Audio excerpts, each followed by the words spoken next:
everybody, today we're going to look at standard deviation, including Excel steps to make our calculations easier. Standard deviation gives us a measure of how the values in a data set differ from the mean. It's important to know if your data represents a population or a sample because the equations are slightly different for each case. For the standard deviation of a population, we use the Greek letter sigma. Our equation is the square root of the sum of x minus mu squared over capital N. For a sample, we use a lowercase s, and our equation is the square root of the sum of x minus x bar squared over n minus 1. Let's take a look at a few examples. Our first one says, a factory tracks the number of parts a machine produces the first 10 hours of operation for 10 consecutive workdays. We're given the values of 62, 65, 58, 64, 63, 59, 61, 68, 66, and 64. Notice, because we only looked at 10 days, we're looking at a sample of the data. This means we'll use the formula S is the square root of the sum of x minus x bar squared over n minus 1. Let's take our values, put them into Excel, and then let's start by finding the mean.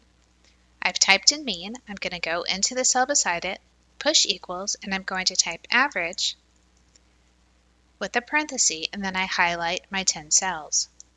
It tells me my average is 63. Now I need to find the difference between each data point and the mean of 63. I'll give my next column a title, x minus 63. I'll click equals, my data point minus 63. To copy down the equation, I click back in my cell and double click the right corner. If we add up these values by pushing AutoSum, we find out that the sum is 0. This shows us why we're squaring the values in our equation. So our next column will be x minus the mean squared.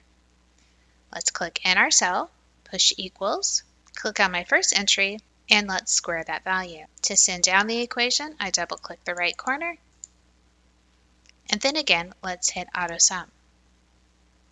So to find our value of s, I label an s, then I click in the cell beside it, I hit equals. Let's put in SQRT, parenthesis, click on the 86 divided by parenthesis 10 minus 1 because we had 10 data elements, close the parenthesis, push enter. It says our standard deviation is 3.09. There is a much easier way to do the calculation. Let's go over to the functions and click on statistical. In my search, I'll type STDEV. There are multiple choices, but I want to point out two.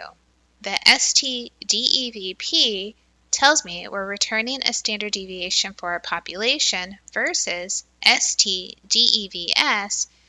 gives us the standard deviation of a sample, which is what we want to do.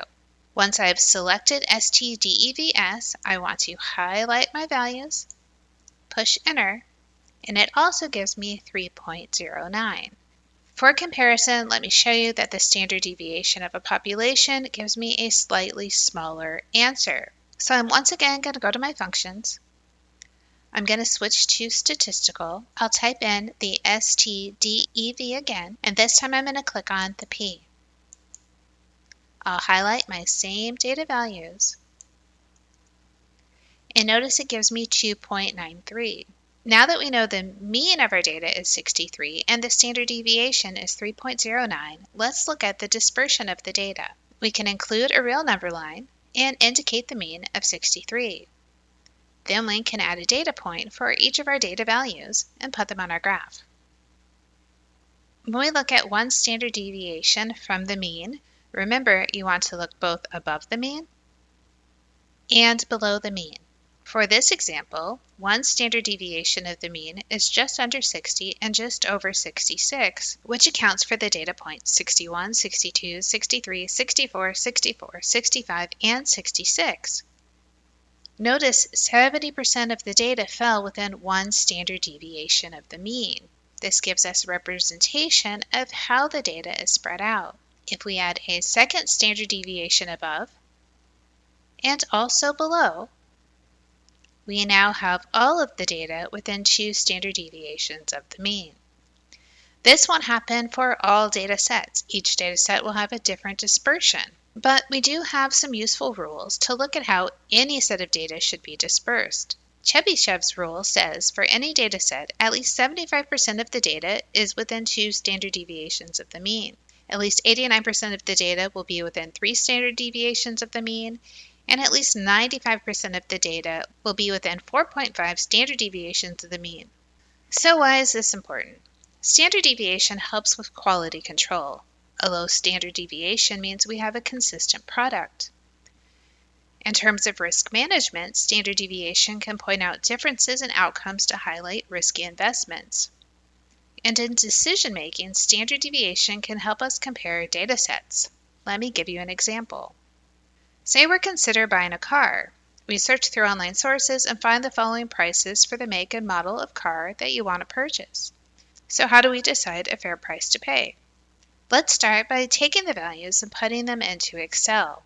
Let's find the mean and the standard deviation. To find the mean, we'll type equals average, and we'll highlight all 25 elements.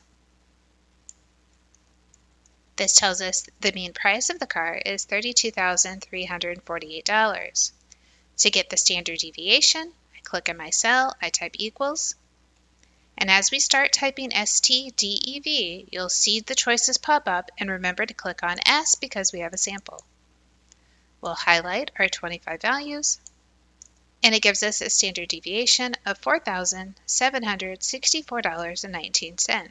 If you wanted to find one standard deviation of the mean, you can click equals, take the mean minus the standard deviation, and then we can type equals the mean plus the standard deviation. Let's sort our data from smallest to largest, and then let's highlight all values within 1 standard deviation of the mean. We'll start with 27,598, and we'll stop at 36,535. In this example, 15 of the 25 prices fell within 1 standard deviation of the mean and might be a good place to start shopping.